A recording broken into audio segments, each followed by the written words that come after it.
Do you know that Saudi Arabia's crown prince has a unique pet project in the desert? A lined city across the desert. Residents can access everything under the sun within a 20-minute walk. But will science fiction dreams turn into a reality? Or will it be an elaborate failure? In this video, we talk about why NEOM The Line is doomed to fail. In late 2022, Saudi Arabia's NEOM, the brainchild of Crown Prince Mohammed bin Salman, shocked many by starting the construction of its most controversial project yet.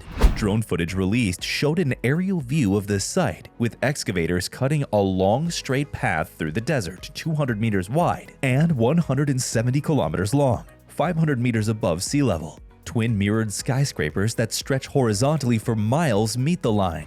The line aims to re-establish vertical living of hyperproximity as the new normal, as NEOM proudly advertises it. It's a new urban way of living where people come closer together than ever before.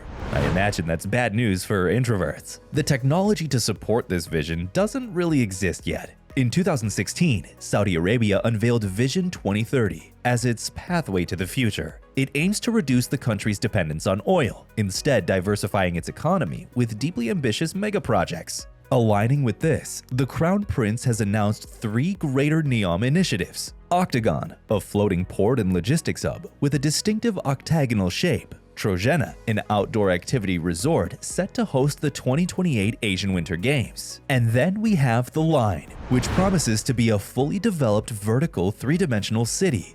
Okay, this project is an immature materialization of an overly ambitious concept called zero-gravity urbanism, whereby its residents have immediate access to amenities within a 5-minute walk or by using a train with an end-to-end transit of 20 minutes. The line will be built in 3 layers, a surface-level pedestrian layer, a lower service layer, and an even deeper transportation spine to support ultra-high-speed transit. In promotional videos for the line, viewers were given a glimpse into life without cars, streets, or emissions. It claims that the layered vertical city eases urban barriers that currently limit social inclusion. NEOM, the brainchild of Crown Prince Mohammed bin Salman, shocked many when it began construction of its most controversial project in late 2022. Drone footage released showed an aerial view of the site, with excavators cutting a long, straight path through the desert. The path is 200 meters wide, 170 kilometers long, and 500 meters above sea level. It aims to establish vertical living of hyperproximity as the new normal, as NEOM proudly advertises it. It's a new urban way of living where people come closer together than ever before. NEOM promises to be a fully developed vertical 3-dimensional city expected to house 9 million residents. However, experts have weighed in, stating that the project's goals are unfeasible. The plan for a miles-long line that can be walked in only 5 minutes is questionable. It's also spatially ineffective and economically costly to operate and maintain its hidden underground train. The technology needed for this proposed transit system is many decades away. So get this, traveling 106 miles in 20 minutes would require a speed of 318 miles per hour. In comparison, the fastest Hyperloop tests so far have topped out at 288 miles per hour without any passengers on board. The line is also nestled in a dry climate and has to combat its water supply issues with desalination plants powered by fossil fuels. Desalination plants using renewable energies have never really been successful. And climate experts are concerned that NEOM's bet on non-existent technology is just a pilot experimental project entrenched in technological optimism. This skepticism is understandable, as similar projects in the past have failed, such as King Abdullah Economic City in 2006 and Jeddah Tower in 2013.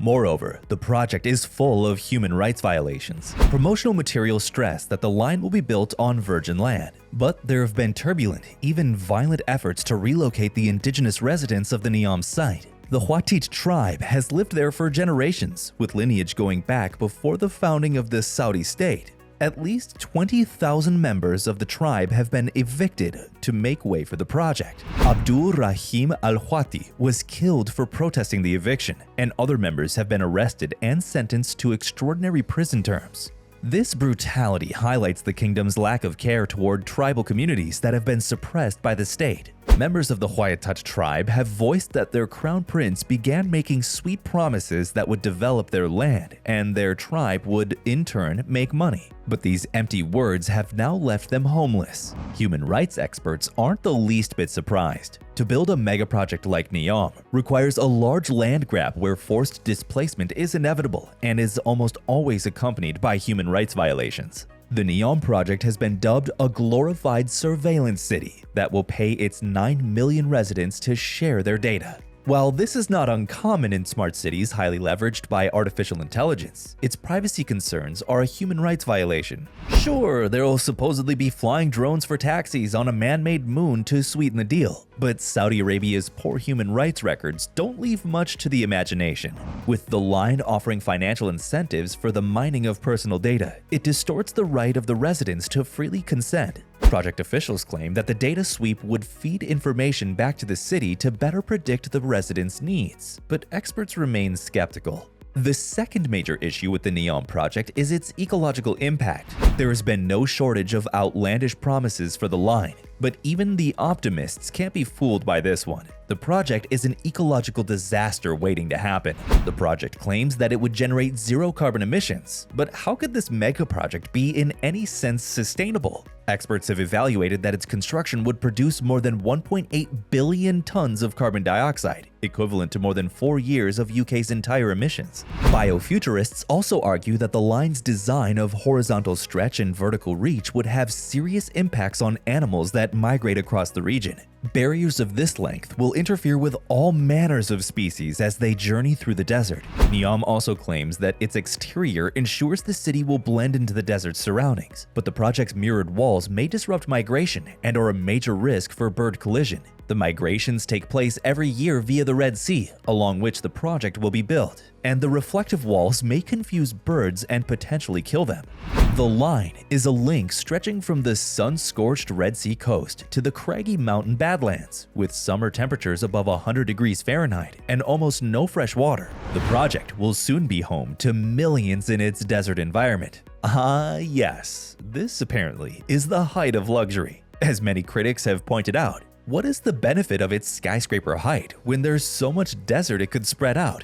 The line's design images also show a lush city garden intended to make residents feel closer to nature. But the leafy species and the promotional materials aren't native to Saudi Arabia and may endanger the local environment. Artificial ecosystems like the ones NEOM has suggested may introduce invasive vegetable or animal species that threaten the local environment. Insects like ants and mosquitoes can also travel via these imported plants and bring with them potential risks to human health. The design is functionally inefficient, expensive to construct, and even more costly to maintain. The project will cost $500 billion according to the advertised cost, but former NEOM planners believe that the build will cost $1 trillion.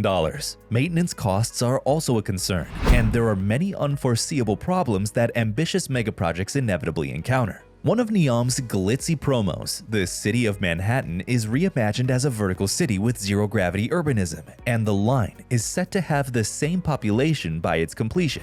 However, the project's marketing ploy may not convince skeptics that their futuristic design principles can be used to redesign crowded cities. The Crown Prince reportedly favored the cyberpunk aesthetic, which heavily juxtaposes artificial intelligence and advanced technology with an impressive and dystopian society. NEOM also hired consultants whose portfolios have been centered on fantasy and dystopian Hollywood films. Like its regional rivals, Saudi Arabia has a history of abandoned megaprojects that serve as yet another billion-dollar grave in the desert sand. With the amount of scrutiny surrounding NEOM and the line, the project is controversial and may just be a giant social experiment or a vanity project glossed over with its technological smoke and mirrors. Whether NEOM's futuristic cities and a new way of living will prove successful or continue to exist only in the pages of sci-fi novels remains yet to be seen. If you found this video interesting, hit the like button and subscribe for more such videos.